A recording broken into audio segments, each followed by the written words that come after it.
بانی P T I کا جو علاج ہے وہ بالکل نارمل ہے اور رولز کے مطابق ہے، روٹین کا چیک اپ ہے. تو سر اگر اتنا ہی روٹین کا چیک اپ تھا تو آپ لوگ نے پہلے خاموشی کیوں اختیار کی، کیوں اتنا سسپینس کریٹ کیا؟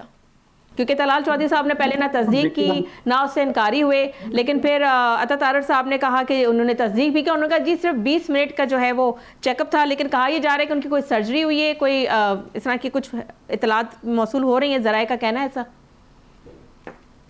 نہیں اتنے بہت یہ تو بہت مختصر وقت میں جو ہے سرجری نہیں ہوتی، وہ معمول کا چیک اپ تھا. اور جو بھی ڈاکٹر صاحب جو ہے ڈاکٹر عارف صاحب جو ڈیسائیڈ کریں گے اس کے مطابق وہ کریں گے انشاءاللہ. اصل میں مسئلہ یہ ہے کہ ڈاکٹر صاحب جو ہے نا وہ ان کو اور ان کی پارٹی کو ذرا سوچنا چاہیے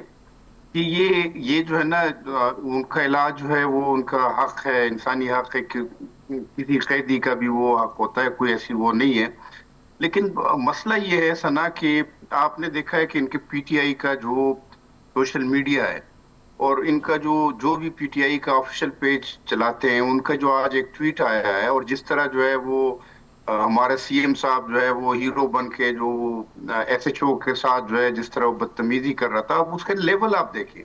کہ وہ ایک صوبے کا چیف ایگزیکٹو ہے، وہ کوئی ڈی آئی جی سے بات نہیں کر رہا یا آئی جی سے بات نہیں کر رہا.